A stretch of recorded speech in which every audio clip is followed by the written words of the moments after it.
नमस्कार दोस्तों, मैं कृष्ण कुमार आप सभी का हमारे YouTube channel first sight education पे स्वागत करता हूं। साथियों, आज हमारी 2100 प्लस क्वेश्चन के महामंत्र की 4th क्लास होगी, जिसके अंदर हम 25 प्लस ऐसे इंपॉर्टेंट क्वेश्चन डिस्कस करेंगे जो कि आपके सीईटी के एग्जाम के लिए बहुत ही महत्वपूर्ण है।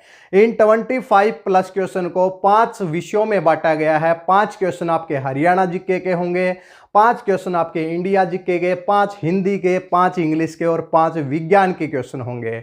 यानी कि 30 मिनट की क्लास में आपको 5 सब्जेक्ट पढ़ने को मिलेंगे। ठीक है भाई, शुरुआत करें भी आज की क्लास की। देखिए भाई, इससे पहले 3 क्लास कंप्लीट हो चुकी हैं। या तो प्लेलिस्ट में जाएंगे 2100 प्लस क्वेश्चन की भाई, या फिर डिस्क्रिप्शन बॉक्स में जाएंगे तो आपको तीनों क्लासेज के लिंक वहां पर मिल जाएंगे। इसके साथ में भाई नोट्स से रिलेटेड भी एक चर्चा है कि कल रविवार को भाई नोट्स मिल गए होंगे। जो भी हमारी क्लासेज होती हैं उनके नोट्स भी प्रोवाइड किए जाते हैं और नोट्स वीकली होते हैं भाई। देखिए भाई, जैसे जून तक क्लासेज चलेंगी तो क्या है कि जो भी हमारी 6 दिन क्लास होती है तो रविवार को 7वें दिन उनके भाई नोट्स प्रोवाइड करा दिए जाते हैं।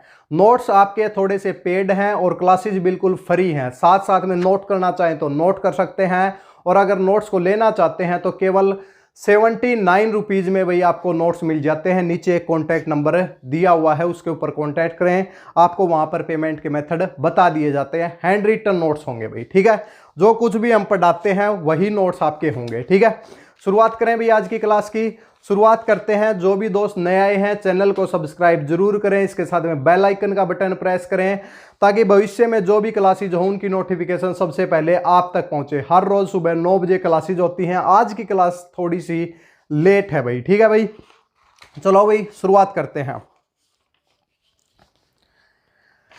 सबसे पहले क्वेश्चन की तरफ बढ़ते हैं, हरियाणा जीके। सबसे पहले हम 5 इंपॉर्टेंट क्वेश्चन हरियाणा जीके के पढ़ेंगे, और उसमें जो सबसे इंपॉर्टेंट क्वेश्चन हमारा है कि मुनक नहर से रिलेटेड भाई। देखिए, सबसे पहला क्वेश्चन है कि मुनक नहर कौन से 2 राज्यों के बीच में विवादित नहर है भाई। मुनक नहर का जब हम जिक्र करें तो मुनक नहर के बारे में हम जो कुछ भी जानते हैं तो वो सब हम आपको बताएंगे। देखिए, मुनक नहर कौन से 2 राज्यों के बीच में विवाद है, तो भाई दिल्ली और हरियाणा। दिल्ली और हरियाणा 2 राज्यों के बीच में मुनक नहर एक विवादित नहर है।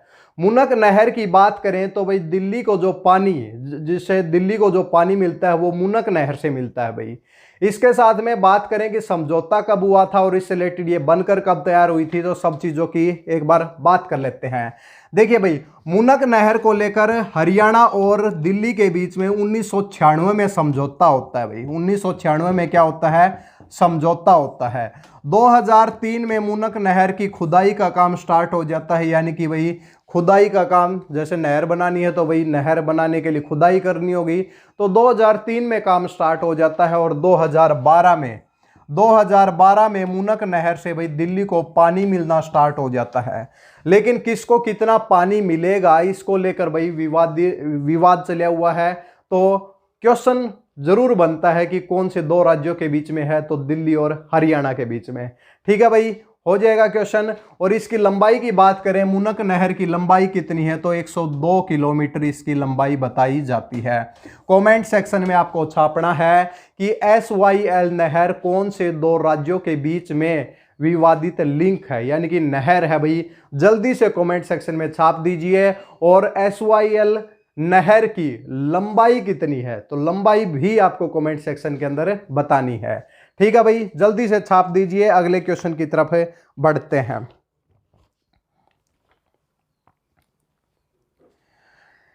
इसके बाद अगला क्वेश्चन हमारा है कि चंद्रावती। जब चंद्रावती का नाम आता है तो बहुत ज्यादा क्वेश्चन हमारे माइंड के अंदर आ जाते हैं। पहले क्वेश्चन सुन लीजिए। चंद्रावती को जनता दल सरकार द्वारा पंडिचेरी का उपराज्यपाल कब बनाया गया? यानी कि चंद्रावती से रिलेटेड क्वेश्चन है, एक बार इसका स्क्रीनशॉट ले लें। ठीक है भाई, चंद्रावती से रिलेटेड क्वेश्चन है कि चंद्रावती को पंडिचेरी का भाई उपराज्यपाल कब बनाया गया, तो ये आपको बताना है चंद्रावती। जब चंद्रावती आता है तो हरियाणा की पहली महिला सांसद की बात आती है, चरखी दादरी की बात आती है, डालावास गांव की बात आती है। तो ये सब क्वेश्चन आपके माइंड में आते होंगे। देखिए भाई, चंद्रावती के बारे में बता देते हैं। चंद्रावती का जो जन्म है सन 1928 में। सन 1928 में चरखी दादरी की तहसील बाडड़ा के डालावास गांव में भाई, डालावास जो गांव है, डालावास गांव में चंद्रावती का 1928 में जन्म होता है। और चंद्रावती क्या है भाई, जो हरियाणा की पहली महिला सांसद है भाई। हरियाणा की जो पहली महिला सांसद में जो नाम आता है वो किसका आता है भाई, चंद्रावती का आता है।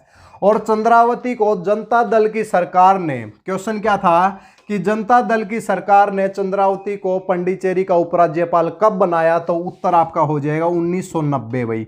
1990 में जनता दल की सरकार थी भाई, जनता दल की सरकार ने इनको क्या बनाया भाई, राज्यपाल बनाया भाई। कहाँ का, पांडिचेरी का राज्यपाल बनाया सन 1990 में। ये आपका क्वेश्चन हो जाएगा।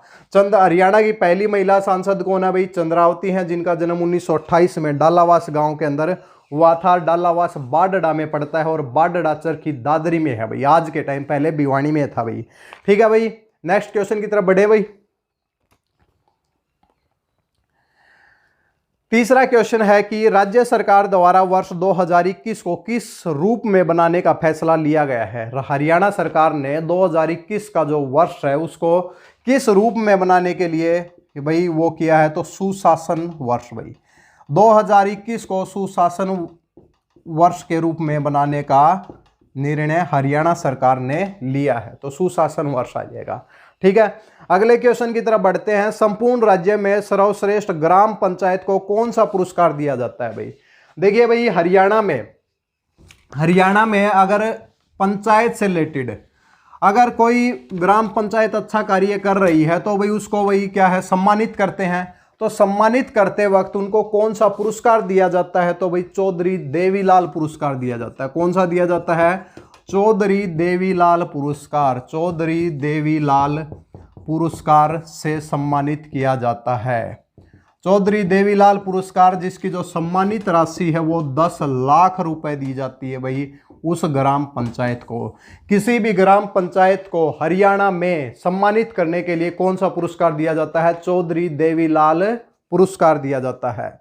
इसके बाद में एक बहुत ही इंपॉर्टेंट क्वेश्चन की तरफ बढ़ते हैं, और क्वेश्चन ग्रामसीयू के पेपर में पूछा गया था भाई HSSC के द्वारा। भारत में स्थानीय स्वशासन का जनक किसे कहा जाता है। जल्दी से कमेंट सेक्शन के अंदर छापिए, आपके पास 5 सेकंड का टाइम है।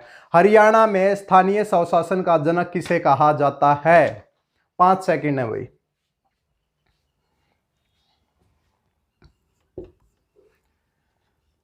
हो गया भाई। किसको कहा जाता है भाई, लॉर्ड रिपन को। लॉर्ड रिपन को क्या है कि भाई स्थानीय स्वशासन का क्या कहा जाता है, भारत में जनक कहा जाता है। इसके बाद कुछ और क्वेश्चन है हरियाणा जीके से रिलेटेड, छोटे छोटे क्वेश्चन है।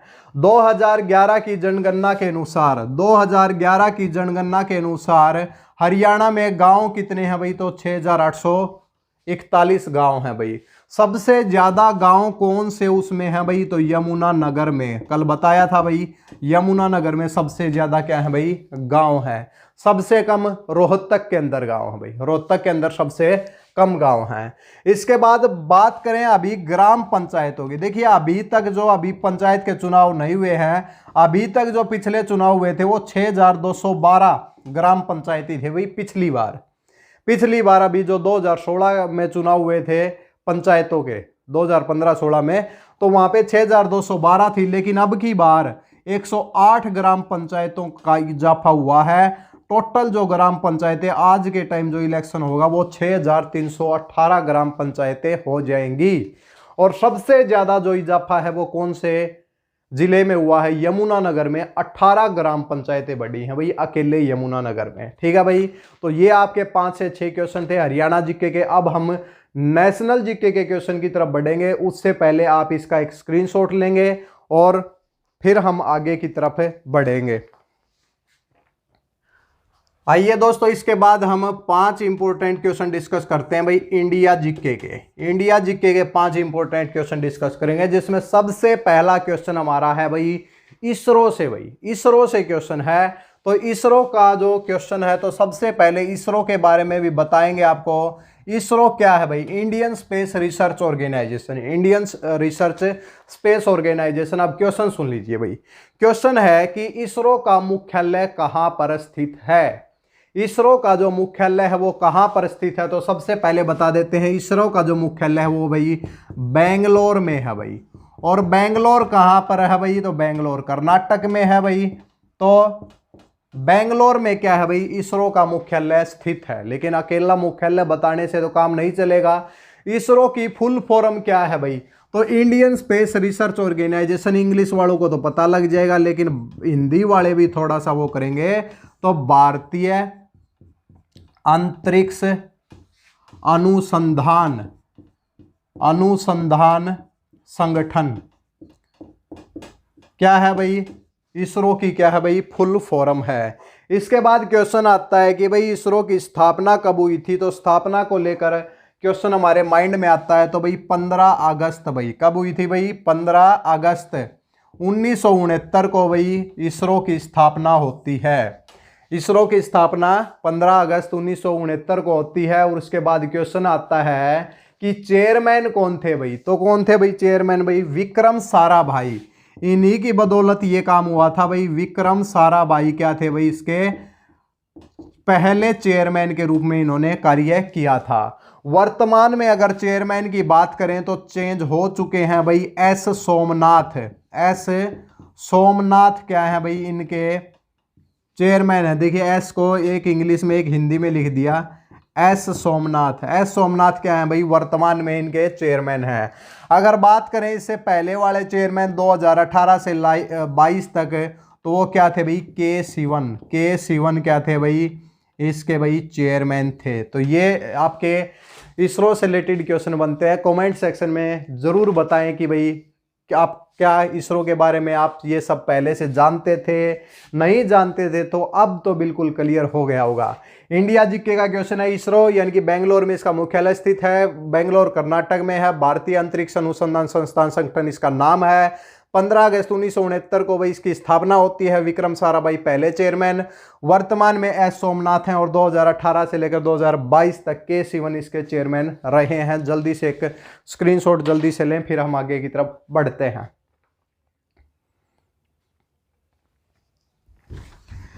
इसके बाद नेक्स्ट क्वेश्चन की तरफ बढ़ते हैं। और नेक्स्ट क्वेश्चन क्या है कि आज देखिए बिल्कुल ये एक मिसलेनियस टाइप में क्वेश्चन हम डिस्कस कर रहे हैं। अगला क्वेश्चन हमारा है कि नील क्रांति का संबंध किससे है भाई? सबसे दूसरा क्वेश्चन इंपॉर्टेंट क्वेश्चन है नील क्रांति।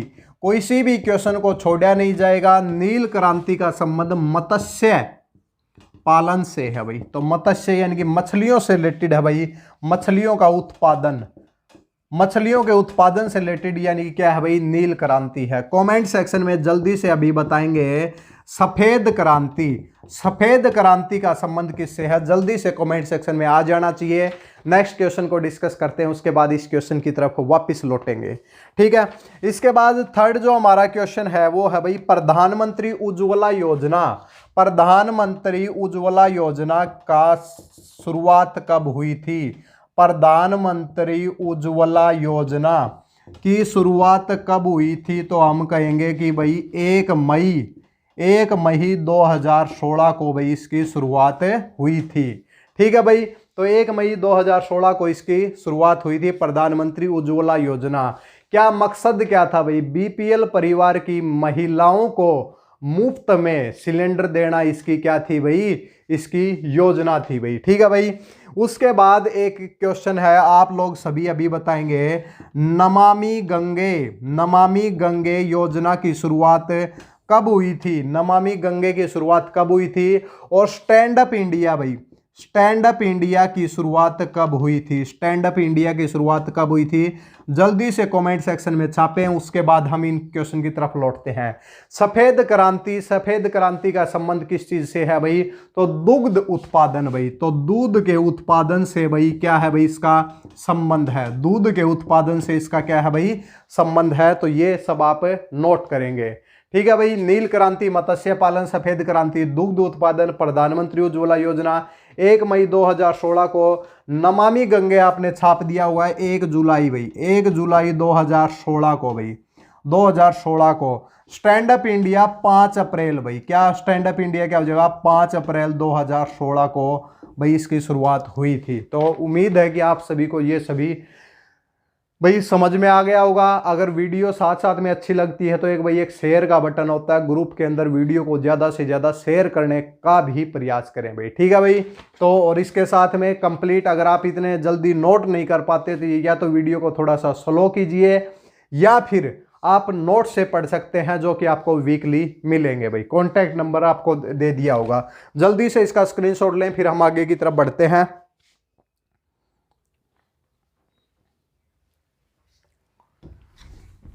अगला क्वेश्चन हमारा है कि भाई चांद का क्वेश्चन है भाई, चांद यानी कि मून भाई, मून से रिलेटेड क्वेश्चन है। Natural satellite of the earth, natural satellite of the earth is the moon, प्राकृतिक उपग्रह, ठीक है भाई। तो मून से क्वेश्चन है, क्वेश्चन नंबर 4 है भाई, क्वेश्चन नंबर 4, हाँ 4 है भाई। चांद पर पहुंचने वाला पहला आदमी कौन था भाई, चांद पर पहुंचने वाला पहला आदमी कौन था, जल्दी से कमेंट सेक्शन के अंदर छाप दीजिए, उसके बाद हम इस क्वेश्चन को बताएंगे। 5वां क्वेश्चन है कि अजंता की गुफाएं, अजंता की गुफाएं कौन से राज्य में स्थित हैं, तो ये एक आपका क्वेश्चन होगा। इसके साथ में आजाद हिंद की स्थापना, आजाद हिंद की स्थापना किसने की भाई, आजाद हिंद की स्थापना किसने की, तो ये एक क्वेश्चन बनता है। उसके अलावा यही क्वेश्चन है भाई, ठीक है। तो चांद पर जो पहुंचने वाला यानी कि कौन था भाई, सबसे पहला आदमी नील आर्मस्ट्रॉन्ग था। इसलिए ये क्वेश्चन इसलिए लिखे गए हैं ताकि कमेंट सेक्शन में जल्दी से आ जाएं। अजंता की गुफाएं महाराष्ट्र के औरंगाबाद में है भाई, कहां पर है भाई, महाराष्ट्र के औरंगाबाद में अजंता की गुफाएं हैं। आजाद हिंद फौज की स्थापना की थी भाई सुभाष चंद्र बोस ने, सुभाष चंद्र बोस ने, ठीक है भाई। तो ये 3 आपके क्वेश्चन थे। चांद पर सबसे पहले नील आर्मस्ट्रॉन्ग, अजंता की गुफाएं महाराष्ट्र में, आजाद हिंद फौज की स्थापना सुभाष चंद्र बोस ने। नील क्रांति का संबंध मत्स्य उत्पादन से है और सफेद क्रांति का दूध के उत्पादन से है। इसरो का जो सबसे पहला चेयरमैन हम जो बता रहे हैं वो कौन है भाई, साराभाई, और जिनकी स्थापना, इसरो की स्थापना 15 अगस्त 1969 को हुई थी। वर्तमान में एस सोमनाथ हैं, इससे पहले के सिवन रह चुके हैं। हेडक्वार्टर आपका बेंगलोर में है। प्रधानमंत्री उज्ज्वला योजना की जो शुरुआत थी वो कब हुई थी, 1 मई 2016 को हुई थी। स्टैंड अप इंडिया की शुरुआत 5 अप्रैल 2016 को हुई थी। नमामि गंगे की शुरुआत 1 जुलाई 2016 को हुई थी। और इसके अलावा कंप्लीट हो चुके हैं भाई। तो जल्दी से इसका एक स्क्रीनशॉट लेंगे, फिर हम आगे की तरफ बढ़ते हैं। आइए दोस्तों, इसके बाद हम 5 भाई विज्ञान के क्वेश्चन डिस्कस करते हैं। उम्मीद है कि आपको सेशन बहुत ही भाई पसंद आ रहा है। साथ साथ में वीडियो को लाइक करते रहें भाई। अभी सभी क्या करें, स्टूडेंट्स जो भी वीडियो देख रहे हैं, जल्दी से वीडियो को लाइक और वीडियो के ऊपर कमेंट करने का प्रयास करें कि भाई आपको मतलब सेशन के अंदर क्या क्या कमियां, क्या क्या खामियां, क्या क्या अच्छाइयां लग रही हैं, वो सभी आप कमेंट सेक्शन के अंदर देंगे भाई, ठीक है भाई। देखिए साइंस का सबसे पहला क्वेश्चन है। अब की बार जो साइंस के क्वेश्चन है बहुत ही अच्छे बनाए गए हैं, बिल्कुल हिंदी में। देखिए, वह यंत्र जो कि रासायनिक ऊर्जा को विद्युत ऊर्जा में परिवर्तित कर देता है भाई। देखिए भाई, रासायनिक ऊर्जा को, क्वेश्चन नंबर फर्स्ट है भाई, क्वेश्चन नंबर फर्स्ट है लिखते कैसे हैं भाई, हिंदी के अंदर तो लिखना भी नहीं आता मैं। रासायनिक ऊर्जा को भाई विद्युत ऊर्जा में, रासायनिक ऊर्जा को विद्युत ऊर्जा में जो है कन्वर्ट करने का काम कौन सा यंत्र करता है। अच्छा भाई, जो इंग्लिश वाले हैं वो होता है भाई केमिकल एनर्जी। क्या हो जाएगा, केमिकल एनर्जी को भाई इलेक्ट्रिकल एनर्जी के अंदर, केमिकल एनर्जी को इलेक्ट्रिकल एनर्जी के अंदर कन्वर्ट करने का काम कौन करता है, तो भाई एक बैटरी होती है भाई। क्या होती है, एक बैटरी होती है। वो क्या करती है कि देखिए बैटरी के अंदर क्या होते हैं भाई, केमिकल होते हैं, सल्फ्यूरिक एसिड होता है। तो वो क्या होता है, एनोड और कैथोड होते हैं, तो उनके बीच में भाई ट्रांसफर होता है कुछ चार्ज का। तो केमिकल एनर्जी को भाई इलेक्ट्रिकल एनर्जी में कन्वर्ट करने का काम कौन करता है भाई, बैटरी करती है। कौन करता है भाई, बैटरी करती है। कमेंट सेक्शन में ये बात बताएं कि जो कि फिजिक्स को अच्छे से जानते हैं, मैकेनिकल एनर्जी को भाई, मैकेनिकल एनर्जी को इलेक्ट्रिकल एनर्जी में कौन कन्वर्ट करता है भाई, मैकेनिकल एनर्जी को इलेक्ट्रिकल एनर्जी के अंदर कौन कन्वर्ट करता है? तो जल्दी से इस बात का कमेंट सेक्शन में जवाब आ जाना चाहिए। सेकंड क्वेश्चन की तरफ बढ़ते हैं। अगला हमारा क्वेश्चन है भाई रेफ्रिजरेटर से रिलेटेड। भाई रेफ्रिजरेटर में भाई जो भी चीज रखते हैं वो ज्यादा लंबे समय तक क्यों चलती है? भाई बात ये आ रही है, रेफ्रिजरेटर खाद्य पदार्थों को खराब होने से बचाता है, क्योंकि भाई क्यों करता है भाई? क्योंकि देखिए भाई रेफ्रिजरेटर यानी कि फ्रिज, भाई फ्रिज समझ जाएंगे, तो फ्रिज का जो तापमान है वो बहुत, फ्रिज जब चलाते हैं तो अंदर का जो तापमान है वो बहुत कम हो जाता है। तो इसलिए जितने भी जो जीवाणु है, जो भी फफूंदी हैं, वो क्या है कि वो निष्क्रिय हो जाते हैं, कम टेम्परेचर के ऊपर वो काम नहीं कर पाते, इसलिए ज़्यादा लंबे समय तक किसी भी चीज़ को रखा जा सकता है। रेफ्रिजरेटर में भाई लिख देते बस, रेफ्रिजरेटर खाद्य पदार्थों को खराब होने से इसलिए बचाते हैं क्योंकि न्यूनतम ताप पर जीवाणु, जितने भी जो जीवाणु हैं और फफूंदी, जीवाणु और फफूंदी निष्क्रिय हो जाते हैं। क्या हो जाते हैं भाई? निष्क्रिय हो जाते हैं भाई, ठीक है। जीवाणु और फफूंदी दोनों निष्क्रिय हो जाते हैं न्यूनतम ताप के ऊपर। क्वेश्चन नंबर 3 की तरफ बढ़ते हैं। अगला क्वेश्चन है कि 50 डिग्री सेल्सियस को केल्विन में बदलें। भाई देखिए भाई 50 डिग्री सेल्सियस को आपको केल्विन के अंदर बदलना है। तो याद रखें भाई, अगर किसी भी आप जो केल्विन के अंदर कभी भी किसी चीज को कन्वर्ट करते हैं तो क्या करना होता है कि जो भी टेम्परेचर होता है वो केल्विन के अंदर आप निकालना चाहते हैं, तो जो भी सेल्सियस में है उसके अंदर भाई 273.15 ऐड कर दीजिए। भाई 273.15 ऐड कर दीजिए, वो उसका क्या आ जाएगा? केल्विन में आ जाएगा। 50 डिग्री सेल्सियस है तो 50 हो जाएगा, और 50 में 273.15 ऐड करेंगे, 15 को तो छोड़ भी सकते हैं, लेकिन ये आ जाएगा 323 केल्विन। कितना आ जाएगा भाई? 323 केल्विन क्या आ जाएगा? इसका आंसर आ जाएगा। तो 50 डिग्री सेल्सियस 323 केल्विन के इक्वल हो जाएगा, ठीक है भाई। तो ये अपना फिजिक्स का क्वेश्चन था। सूर्य की विकिरण की पराबैंगनी किरणें, ये तो सबने सुना होगा कि भाई जो सूरज से पराबैंगनी किरणें आती हैं तो अपना कवच भी बना हुआ है भाई। तो कवच किसका भाई? ओजोन का बना हुआ है। तो क्वेश्चन यही है कि सूर्य की विकिरण का पराबैंगनी प्रकाश किस परत के कारण पृथ्वी के वायुमंडल तक भाई नहीं पहुंच पाता? ठीक है, क्वेश्चन सुन लीजिए, किसी को लिखना है, सूर्य की विकिरण का पराबैंगनी प्रकाश किस परत के कारण पृथ्वी के वायुमंडल में नहीं पहुंच पाता? वायुमंडल में नहीं पहुंच पाता तो क्या हो जाएगा भाई? क्या है भाई? ऊपर ओजोन है। क्या है भाई? ओजोन है। तो जल्दी से एक बार इसका स्क्रीनशॉट लें, फिर हम आगे की तरफ बढ़ते हैं।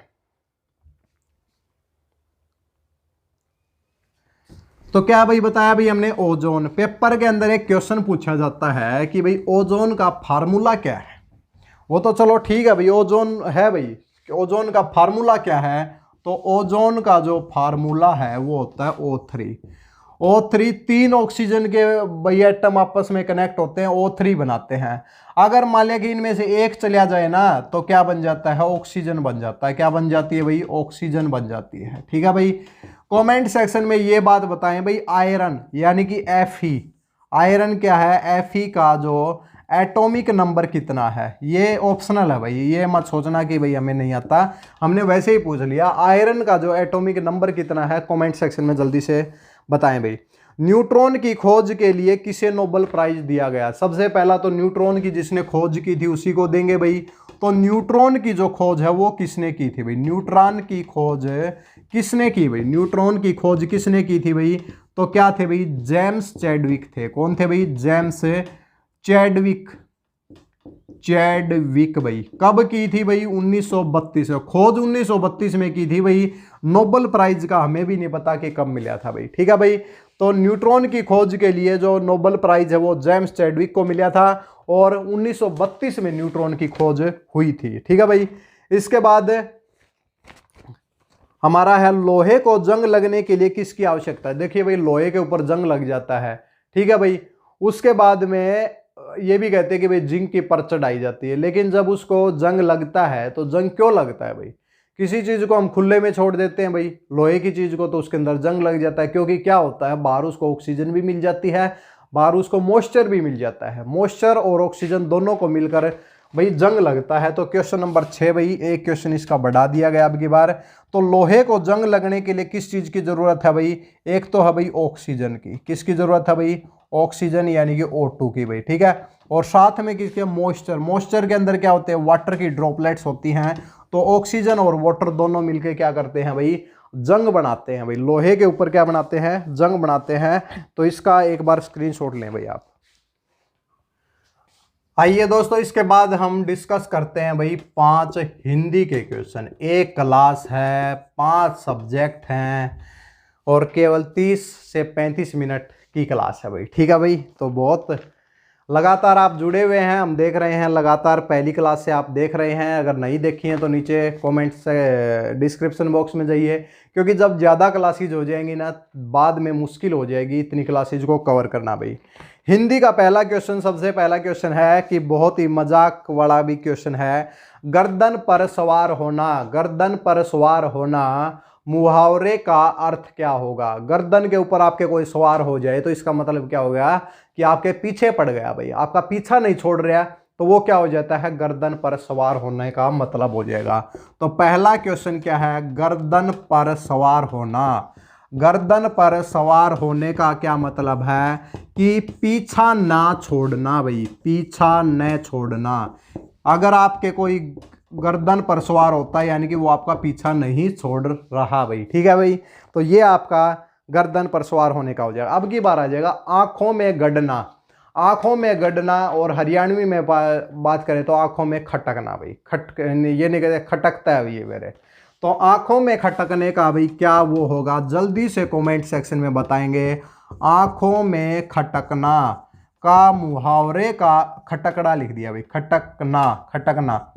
आंखों में खटकने का मुहावरे का अर्थ क्या है? जल्दी से कमेंट सेक्शन के अंदर छाप दीजिए। 5 क्वेश्चन की बात होती है, लेकिन हर क्वेश्चन के साथ एक एक्स्ट्रा क्वेश्चन पूछते हैं। 10 क्वेश्चन हो जाते हैं, 25 के 50 क्वेश्चन है भाई, ठीक है भाई। देखिए नगर की बहुत अच्छा वो है भाई। देखिए एक आपको लिखना है कि नगर की सारी, नगर की सारी, फिर खालिस्तान दिया हुआ है, भूखी है, भूखी है, ठीक है भाई। नगर की सारी यानी कि भूखी है। तो आपको 2 इसके अंदर भाई भरने हैं। एक आपका भाई जनता, एक है लोग, एक है जनसंख्या भाई, ठीक है भाई। 3 में से आपको एक वर्ड इसके अंदर बनना है। नगर की सारी भूखी है, और एक है जनता, एक है लोग। नगर की सारी लोग भूखी है, तो ये तो हो ही नहीं सकता भाई।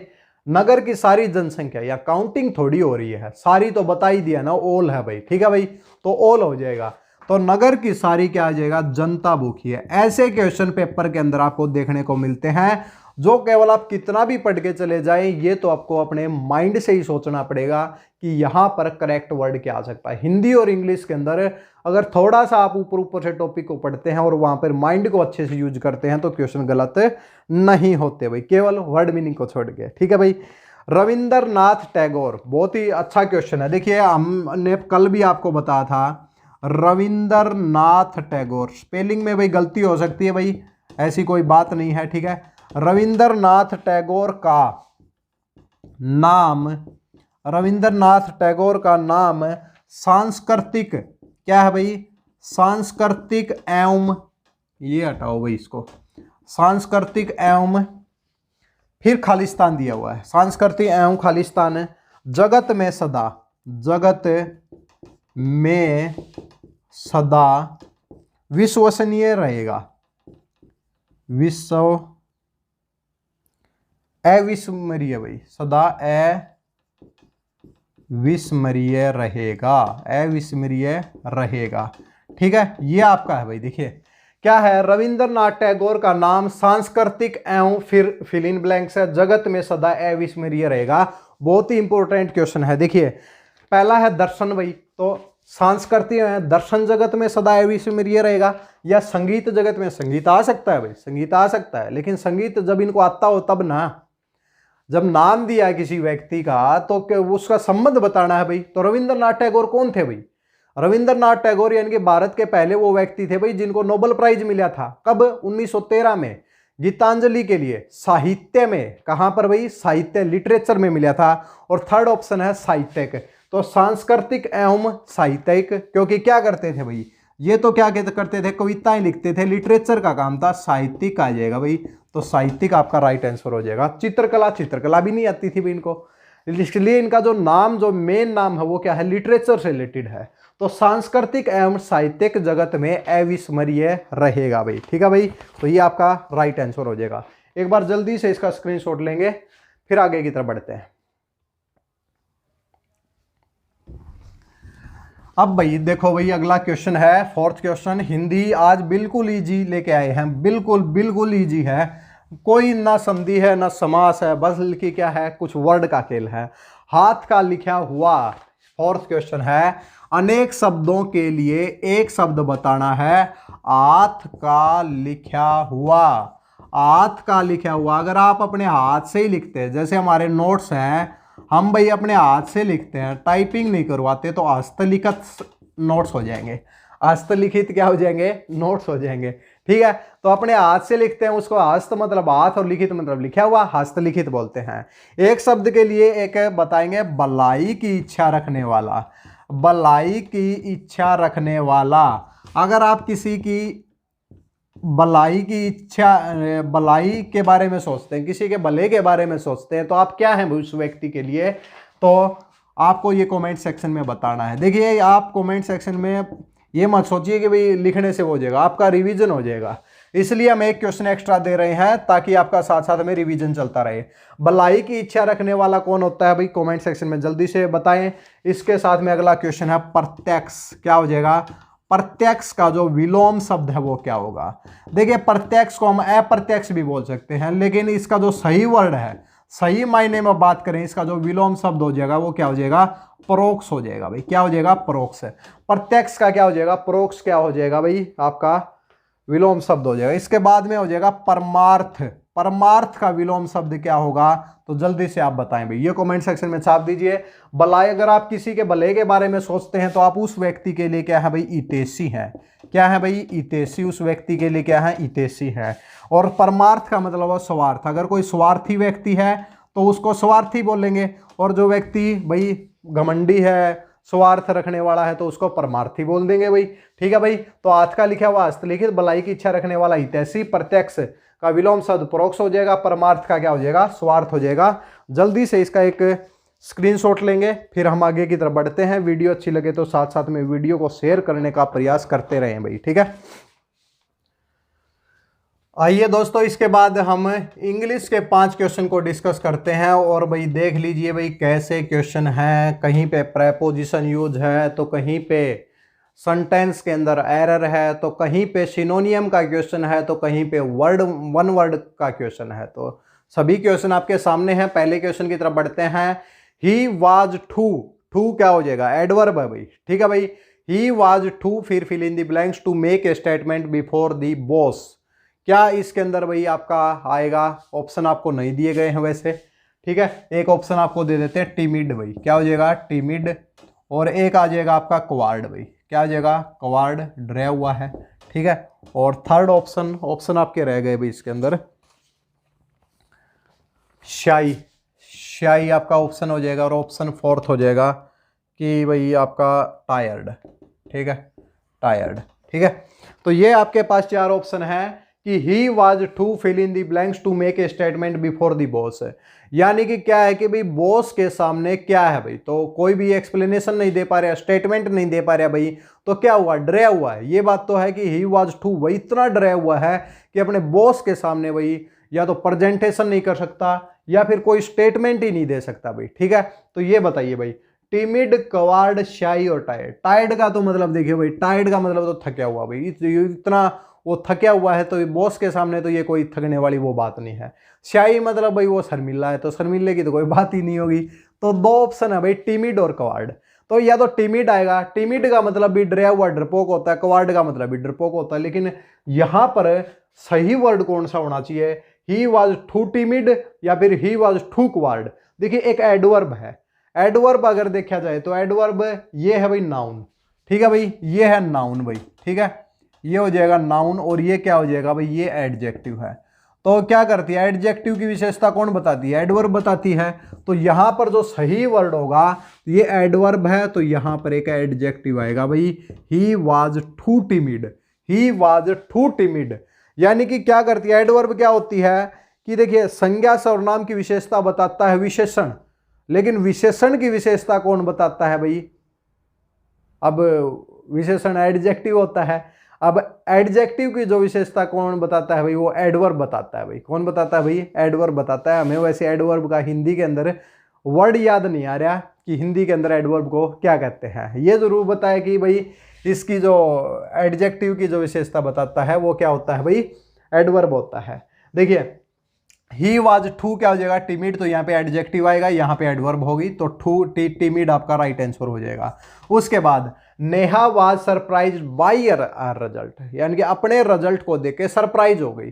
तो बाई कैसे आएगा, एट आएगा ना, एट मतलब रिजल्ट पर सरप्राइज हुई ना, तो सरप्राइज के साथ है जो भी आपकी ये प्रेपोजिशन लगती है, ये लगती है सरप्राइज के साथ एट लगता है भाई। क्या लगता है, सरप्राइज के साथ में एट लगता है, तो ऑप्शन ए आपका राइट हो जाएगा, ऑप्शन ए आपका राइट हो जाएगा।